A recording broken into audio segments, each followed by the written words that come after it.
Hello and welcome to. Wait a second.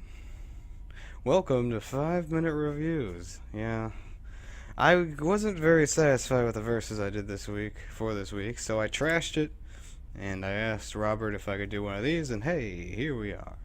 So, I'm going to keep it in his fashion, keep my review short, sweet, to the point, and let's get started with my 5 minute review of Uncharted 4 Among Thieves. I'm Josh, by the way, forgot to mention that. Uncharted 4 Among Thieves takes place after the third Uncharted game.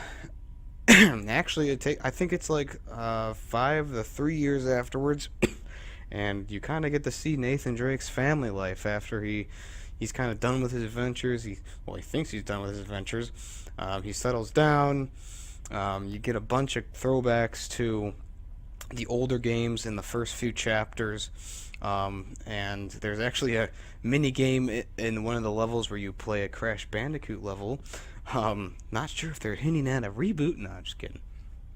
Anyways, so the story takes off from there, and you realize that hey, Nathan Drake has a brother. He was supposedly dead. He's back. He has a debt to pay, and this pirate's treasure will pay off that debt. So you go on a mission to find the dreaded Captain Avery's treasure, and as you go through the game, you find more and more about how he was actually a leader of a court and he built a paradise and blah blah blah. But I don't want to give anything too major away because this game is fresh, it's new, and it's frickin' sweet. There's a good amount of action sequences in this game, whether it be you being dragged along with Indiana Jones style on a rope and having to jump from car to car, beating people up, to just driving around the plains of Madagascar, hunting down treasure and shooting up bad guys and trying to find that secret entrance to a secret place.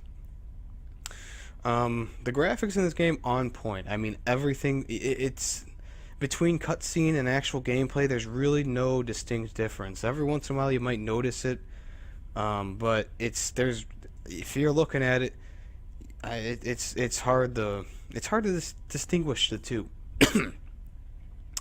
So graphics are really on point, especially usually you don't expect this, but when you go underwater in areas, the underwater life is teeming. It's beautiful. It looks great. And there's a lot of hidden things in this game as well. You got treasure to find, probably about 100 pieces of treasure to find. You have notebook journal entries, so instead of you just opening up your notebook and there's pictures there that Nathan has written out or drawn, now you actually have to find the areas that he draws something in, so he can draw it in his notebook.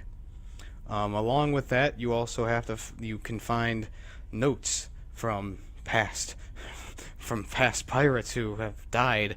You'll find notes and you can read them, and actually gives you a good backstory to a lot of things that have happened on the islands and places you go to. There's one pirate you find that he broke his leg at in one of the obstacles, and he just was like, well, fuck my life, pretty much, in the letter, as he slowly died. The one thing that bugs me throughout the campaign is there's a lot of dead air moments where there's no music playing, and Uncharted has always been known for its great music, but for some reason this one, the music is it's turned down, the volume's turned down for whatever reason. Even though the music is still there at points, it's a lot of dry, dead air for a lot of the game, which is, it's a little bit annoying because I really enjoy Uncharted's vast musical library. Story's good. Character voice acting, great. They brought back the cast from the other games, and a lot of people who return. What else should I say? The multiplayer in the game. The multiplayer is actually pretty good. It's pretty fair. There's new power-ups you can get. There's new weapons you can use. And actually, in both multiplayer and single player, there's a new grappling hook feature that is really awesome to use. Really great for those really great kills.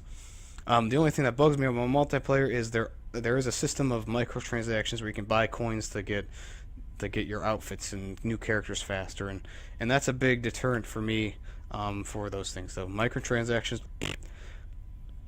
Other than that, I mean, the rest of the game is is pretty on point. There's not much else I can say about the game that's either bad or good.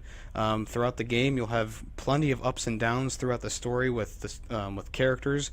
There's plenty of emotional parts. There's plenty of great action sequences, explosions everywhere. Each level is thought out and very well done. The game doesn't start feeling like Uncharted until probably about the fourth chapter, because the first few chapters are just setting up the story pretty much. So, all in all, where are we at? Graphics great, voice acting awesome, the gameplay is on point. The vast open areas where you can use a vehicle to ride around in are very well done. The sound effects and stuff are amazing. They're great. New abilities, I guess you could call them. New weapons, new enemies, new story. Boom. The only really big cons for me, excuse me, the music is a little bit lacking in the game. Those microtransactions are a bitch, and some of the hand-to-hand combat is a little bit the hand-to-hand combat does not feel on par. So, in the style of Robert, since I usually do mine on my channel out of 10, I'm going to do this one out of 5. So out of 5, Uncharted 4 Among Thieves gets a 4.3 out of 5. So thank you for listening. If you want to, you can check out the rest of the stuff on our channel. We have podcasts, gameplay, a versus series that I usually do, the 5-minute reviews that Robert usually does, and if you want to, you can check out my channel. Excuse me, I had a cold all week. My channel is Josh's Opinion. Got plenty of stuff there for you as well. So thank you for listening, and have a great day.